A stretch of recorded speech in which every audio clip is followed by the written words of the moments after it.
بلکہ ایک حضور کا فرمان سن لیجئے، اور اگر زندگی کی تلخیاں بھی ہیں تو اس ایک حدیث سے مٹائی جا سکتی۔ آج بجلی نہیں ہے، لوڈ شیڈنگ ہے، آج گیس نہیں ہے، معاشی بحران ہے، گھر گھر مصیبت کھڑی ہے، آج ہر بندہ پریشان ہے، لیکن ایک حدیث سن لیں، یہ ٹینشن فری حدیث ہے۔ آپ کے اندر ٹھنڈ اترے گی اس حدیث کے سنتے ہی، اور آپ اگر غریب ہیں تو غریبی پہ ناز کریں۔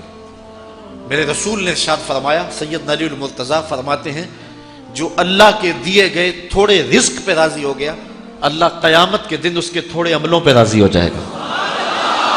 کہ میرے بندے، تو بندہ ہو کے تجھے 3 وقت کا کھانا چاہیے تھا، تجھے بچوں کے لیے دوا چاہیے تھی، سردی گرمی کا لباس چاہیے تھا، تجھے گھر کی دہلیز پہ بوڑھی ہونے والی بیٹی کا جہیز چاہیے تھا، لیکن اس کے باوجود تو میرے پہ راضی ہو گیا کہ میرے اللہ نے مجھے اتنا دیا، میں اس پہ واہ خوش ہوں۔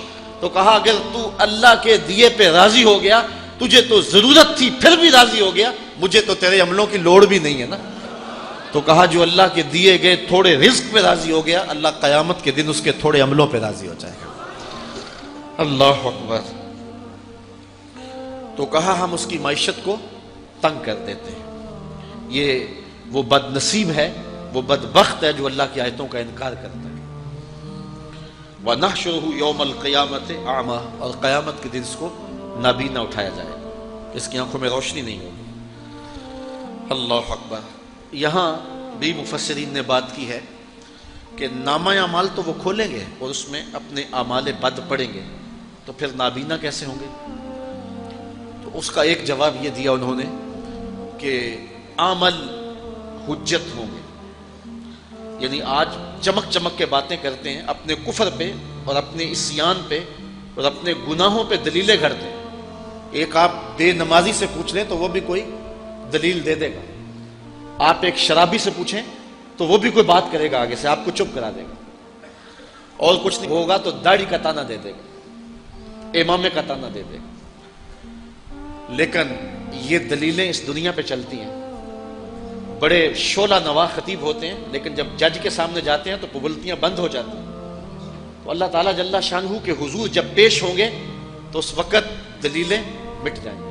عمل حجہ ایک معنی یہ کیا گیا، لیکن یہ معنی بھی کیا جا سکتا ہے کہ انہیں چند لمحوں کے لیے بینائی دی جائے گی جس سے اپنا نامہ اعمال پڑھ سکیں گے، اور وہ ان کی توقیر کے لیے نہیں، ان کو رسوا کرنے کے لیے ہوگا، تاکہ وہ اپنے نامہ اعمال کی بدیاں پڑھیں اور دیکھیں کہ وہ کیا کیا کرتوتیں کرتے رہے اور کیا کیا جو ہے وہ گل کھلاتے رہے، اور اس سے مزید شرمسار ہوں، اور پھر آنکھوں کی بینائی اچک لی جائے گی۔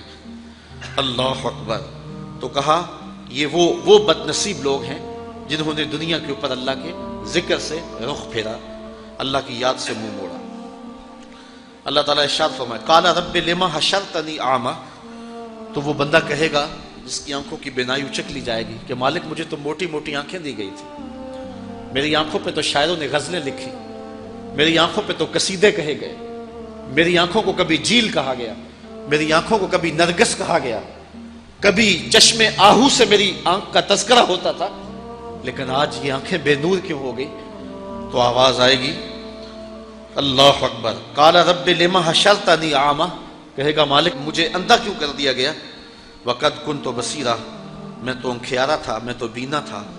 آواز آئے گی، قال کذالک اتتک آیاتنا، تیرے طرف ہماری نشانی آئی تھی، ہماری آیتیں آئی تھی، فنسیتہا، کتنا متکبر تھا تو نے میری نشانیوں کو، میری آیتوں کو بھلا دیا، تو نے کبھی آنکھ بھر کے بھی نہیں دیکھا کہ قرآن کیا کہتا ہے، تو نے کبھی پرواہ نہیں کی، اتنا مغرور ہو گیا، تجھے اتنا نشہ چڑھ گیا دنیا کا، تجھے دنیا کی جو ہے وہ اتنی لذت ملنے لگی کہ تو حقارت کی نظر سے گزر جاتا تھا جہاں قرآن کی تلاوت ہوتی تھی اور تجھے قرآن میسر نہیں تھا، تو نے قرآن کی آیتوں کا انکار کیا، تو تمرد اور سرکشی میں مبتلا ہو گیا اور تو کفر و عصیان میں مبتلا ہو گیا۔ آج جو ہے وہ تیرے ساتھ بھی یہی سلوک کیا جائے گا، وَكَذَلِكَ الْيَوْمَ تُنْسَى، آج تجھے بھی فراموش کر دیا جائے گا، جہنم میں ڈال دیا جائے گا، پھر وہ چیخے گا، چلائے گا، 70 سال تو اس کو کوئی جواب ہی نہیں دے گا۔ 70 سال کے بعد اس کی پکار پہ داروغہ جہنم جھڑکتے ہوئے کہے گا کیا ماجرا ہے؟ تو وہ کہے گا ہائے پیاس سے مر رہا ہوں، ایسی جگہ ڈال دیا جائے گا 70 سال کوئی فریاد ہی نہیں سنائے گا۔ اسے بھلا دیا جائے گا، فراموش کر دیا جائے گا۔ اللہ اکبر۔ پھر اسے مائے حمیم کھولتا ہوا پانی دیا جائے گا، اور کھولتا ہوا پانی جب پیے گا تو چہرے کی کھال ادڑ کے اس کے اندر گر پڑے گی۔ اب پانی گرم ہو تو آپ پیچھے کر دیتے ہیں کہ میں نہیں یہ پیوں گا، لیکن اس دن پینا پڑے گا، تو اس سے انتڑیاں کٹ کٹ کے گریں گی اور بار بار اس عذاب سے اس کو گزرنا پڑے گا۔ اللہ اکبر۔ وَكَذَلِكَ نَجْزِي مَنْ أَسْرَفَ، فرمایا اسی طرح ہم اس شخص کو سزا دیں گے جو حد سے تجاوز کرتا ہے، جو اللہ کے حکموں کو توڑتا ہے۔ وَلَمْ يُؤْمِنْ بِآيَاتِ رَبِّهِ، اور اپنے رب کی آیتوں پر ایمان نہیں لاتا۔ یہ بات بیان کرنے کے بعد فرمایا وَلَعَذَابُ الْآخِرَةِ أَشَدُّ وَأَبْقَىٰ، آخرت کا عذاب بڑا سخت ہے اور دائمی ہے، ختم نہیں ہوگا۔ وقت سمٹ گیا، میں مضمون آگے لے جانا چاہتا تھا۔ اللہ تعالیٰ ارشاد فرماتا ہے، درمیان میں آیات چھوڑ رہا ہوں، وَلَا تَمُدَّنَّ عَيْنَيْكَ إِلَىٰ مَا مَتَّعْنَا بِهِ أَزْوَاجًا مِّنْهُمْ زَهْرَةَ الْحَيَاةِ الدُّنْيَا، ارشاد فرمایا کہ آپ مشتاق نگاہوں سے نہ دیکھیے ان چیزوں کی طرف جن سے ہم نے لطف اندوز کیا ہے کافروں کو۔ کافروں کو حور و قصور دیے، محلات دیے۔ اقبال نے کہا تھا کہ افرنگ کا ہر کوچہ ہے فردوس کی مانند، تو یہ زندگی ان کو دی، لیکن اس زندگی کے باوجود، عالی نسب محلات کے باوجود، اس کے باسی اجڑے ہوئے، ان کی زندگی کے اندر کوئی حرارت ہے ہی نہیں، تو یہ ظاہری چمک ہے۔ میں ایک لمبی مسافت سے تھکا ہوا تھا، میرے کان میں آ کر کسی نے سرگوشی کی، اگر آپ چاہیں تو ہم آپ کو وہاں لے چلیں جہاں علامہ اقبال نے اپنی زندگی کا ایک وقت گزارا ہے۔ میں چونک گیا اور مخاطب ہوا، تو میں نے کہا کہ میرے میزبان کا تقاضا ہے کہ آپ رات میرے پاس رکیں۔ مجھے 18 دن ہو گئے، لیکن میں ایک رات بھی ان کے پاس رکنا مشکل ہے میرے لیے، سفر میں رہا ہوں، اور آج میں نے ان سے وعدہ کیا تھا کہ آج رات میں آپ کے ہاں رکوں گا، بیٹھیں گے، باتیں کریں گے، اور صبح میں نے 11 بجے چلے جانا ہے۔ تو وہ کہنے لگا کہ اگر، میں نے کہا کہ میری بھی آرزو ہے، لیکن اگر آپ میرے میزبان سے اجازت لے لیں، میں نہیں کہوں گا، آپ کہہ لیں۔ تو اس نے میزبان سے پوچھا تو اس نے میری جانب دیکھا، تو میں نے آنکھوں سے کہا، اشارے سے کہا کہ میرا جی بڑا چاہتا ہے، لیکن میں آپ کی محبت سے مجبور ہوں۔ اس نے کہا جی 200 کلومیٹر ادھر جانا پڑے گا، اور پھر اس شہر سے 200 کلومیٹر میرا گھر ہے، تو یہ 400 کلومیٹر آپ کو فاصلہ پڑ جائے گا، اور صبح صبح آپ نے نکلنا بھی، اور 8 گھنٹے کی محفل میں آپ مسلسل بیٹھے ہیں۔ میں نے کہا میں تھکن گوارا کر لوں گا، مجھے شوق ہے اس جگہ کو دیکھنے کا جہاں اقبال بیٹھ کے جو ہے وہ محبت کے گیت گاتے رہے، اور جس جگہ کو اقبال نے مغرب کی پرسکون جگہ کہا ہے۔ تو وہ کہنے لگے ہاں وہاں 120 سال کی زندگیاں لوگوں کی ہیں۔ تو میں سفر کرتا ہوا ہائیڈل برگ میں پہنچا، اور وہاں میں جہاں علامہ اقبال کی رہائش گاہ تھی اس کو دیکھا، زیارت کی، اور اقبال کی یادیں تازہ ہوتی رہیں۔ رات کا پچھلا پہر تھا اور بارش برس رہی تھی، اور مغرب کی ٹھنڈی ہوائیں وہاں ٹھہرنے نہیں دیتی تھی، لیکن میرا جذبہ مجھے روکتا تھا کہ میں یہاں کچھ دیر کے لیے رکوں۔ تو میں دریا کنارے کھڑا ہو گیا اور بارش برس رہی تھی، تو وہ مجھے بتا رہے تھے کہ یہ پرسکون جگہ ہے۔ اقبال کی نظم بھی میں نے آ کے دیکھی جو انہوں نے وہاں خاص طور پہ کہی، بلکہ اس جگہ پہ بھی جا کے میں بیٹھا جہاں انہوں نے وہ نظم کہی۔ تو اچانک کسی کے چلانے کی اور چیخنے کی آواز آنے لگی۔ تو رات کا موقع تھا، اندھیرا چھایا تھا، اور درختوں کے گھنے سائے تھے، اور دیار غیر تھا، اور ہم صرف 3 لوگ تھے، اور ہر طرف ہو کا عالم تھا، سناٹا تھا۔ تو جب چیخوں کی آواز آئی اور میں ڈر گیا، میرا دل لرز گیا، تو میرے دوست جو ہیں وہ بالکل اپنی اصلی حالت میں رہے۔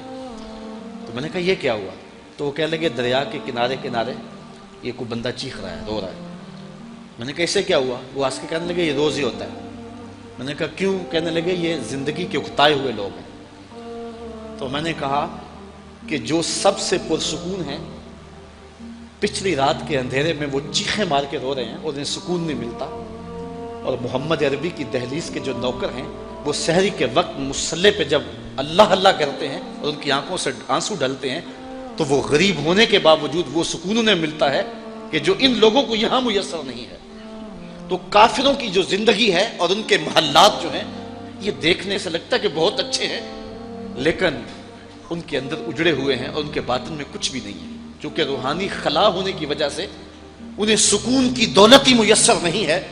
تو اللہ تعالیٰ ارشاد فرماتا ہے، اے سامع، اے مخاطب، ان لوگوں کی زندگی کا حسن اور ان کی ظاہری چکا چوند اور ان کے محلات کے اوپر لگے ہوئے کمکمے اور ان کی جو ہے وہ خوبصورت گلیاں اور بازار اور زندگی کا جمال اور یہ چھلکتے ہوئے جام اور یہ مہوشوں کا ہجوم، جو کچھ تم دیکھ رہے ہو، مت تیرا دل ادھر آ جائے کہ یہ بہت اچھا ہے۔ اللہ تعالیٰ ارشاد فرماتا ہے ایسا نہیں ہے، یہ ہم نے اس لیے ان کو یہ دیا ہے لِنَفْتِنَهُمْ فِيهِ، کہ ہم ان کو اس فتنے میں مبتلا کریں، یہ فتنے کی آگ میں جل رہے ہیں۔ وَرِزْقُ رَبِّكَ خَيْرٌ وَأَبْقَىٰ، اور تیرے رب کا جو رزق تیرے لیے مقسوم ہے وہ بہتر بھی ہے اور دائمی بھی ہے۔ اور مفسرین نے فرمایا اس رزق سے مراد جنت ہے، کہ اس کوچہ یا فرنگ کو دیکھ کر کے، یہ دنیاوی چکا چوند کو دیکھ کر کے تیرا دل ادھر مائل نہ ہو جائے، اپنے آپ کو جو ہے وہ مصطفیٰ کریم کی چوکھٹ پہ لے آ، اور تیرے لیے رب نے جنت تیار کر رکھی ہے۔ وَأْمُرْ أَهْلَكَ بِالصَّلَاةِ، اور اپنے اہل خانہ کو نماز کا حکم دے۔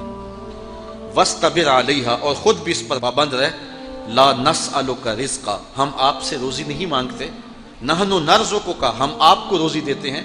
وَالْعَاقِبَةُ لِلتَّقْوَىٰ، اچھا انجام پرہیزگاروں کا ہی ہے۔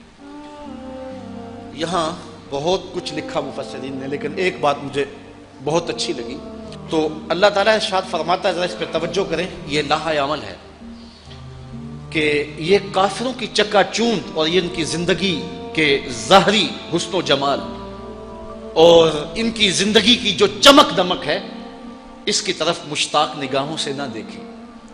یہ آزمائش ہے ان کی، اور رزق اللہ کے ہاں ہے، اور وہ جنت ہے۔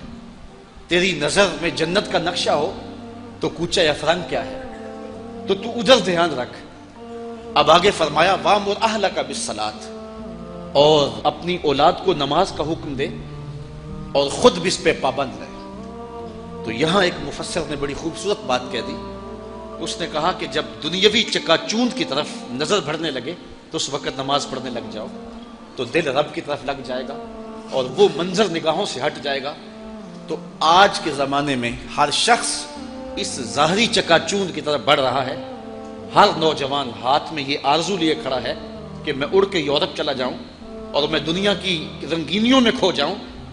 آج ماں باپ بھی دعائیں مانگتے ہیں، ہمارے پاس کثرت کے ساتھ لوگ اس لیے دعائیں کروانے آتے ہیں کہ بچے کا ویزا لگ جائے اور وہ بیرون ملک چلا جائے۔ لیکن میں ایک ماں کی کہانی بھی سناتا ہوں کہ اس نے اپنے بیٹے کو میرے پاس 2 مہینے کے لیے بھیجا، کہ مجبور کر دیا ہے اس کو بیرون ملک جانے کے لیے، میں ڈرتی ہوں کہ اس کی نظر وہاں بھٹک نہ جائے اور وہاں آوارہ نہ ہو جائے، تو 2 ماہ آپ اپنے پاس اسے رکھیں، اگر آپ مجھے گارنٹی دیں کہ یہ بچہ وہاں جا کر کے دین سے گرفت کمزور نہیں کرے گا تو پھر میں اس کو یورپ بھیجنے کی اجازت دیتی ہوں، ورنہ میں اپنے بیٹے کو نہیں جانے دوں گی۔ تو وہ 2 ماہ میرے ساتھ رہا، تو میں نے اس کی ماں کو کہا کہ میں ضمانت تو نہیں دے سکتا، لیکن مجھے امید ہے کہ اس کے سینے میں قرآن کا نور اتر گیا ہے۔ تو وہ لڑکا چلا گیا اور وہاں کچھ عرصہ اس نے گزارا، لیکن وہ خود ہی بھاگ آیا، کہنے لگا یہاں دل نہیں لگ رہا، اور پھر وہ یہاں آ کر اس نے کاروبار کیا، اللہ تعالیٰ نے اس کو اس کاروبار میں عزت عطا کر دی۔ تو آج جب رخ انسانوں کے ادھر مڑے ہوئے ہیں تو والدین کی یہ ذمہ داری ہے کہ وہ اپنی اولاد کو نماز کا حکم دیں۔ جب یہ آیت کریمہ اتری تھی تو حضور روزانہ حضرت فاطمہ کے دروازے پہ دستک دیتے تھے اور الصلاۃ الصلاۃ کہتے تھے، اور حضرت علی المرتضیٰ کو اور سیدہ فاطمہ کو نماز کے لیے اٹھاتے تھے۔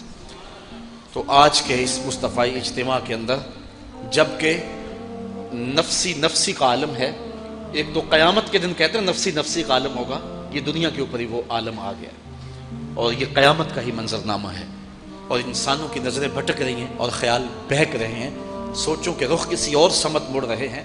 آؤ اپنی سوچوں کے رخ گنبد خضرا کے مکین کی طرف موڑیں۔ میں ایک بات کہا کرتا ہوں کہ سویر شام سفر میں ہوتا ہوں تو گاڑیوں کے پیچھے بڑے عجیب جملے لکھے ہوتے ہیں، کوئی شرما دیتے ہیں، کوئی جملے پریشان کر دیتے ہیں، کچھ دکھی کر دیتے ہیں۔ لیکن ایک جملہ ایسا ہے جو میں پڑھتا ہوں تو میں اپنے ساتھیوں کو کہتا ہوں کہ یہ دیکھو کیا لکھا ہے، لکھا ہوتا ہے صنم بے وفا. تو میں کہتا ہوں اب روتے پھرتے ہیں نا، یہ احتجاجی مظاہرہ ہے، یہ تحریری احتجاج کر رہے ہیں کہ میرے یار نے مجھ سے بے وفائی کر دی، کوئی راستے میں چھوڑ گیا، کوئی کسی موقع پہ چھوڑ گیا. میں نے کہا ان نے دوستی اس سے لگائی جس نے بے وفائی کر دی. آؤ میں تمہیں ایک در کا پتہ بتاؤں، جو ہاتھ پکڑتا ہے تو حشر میں نہیں چھوڑتا، پھر حشر میں بھی وہ ہاتھ نہیں چھوڑتا.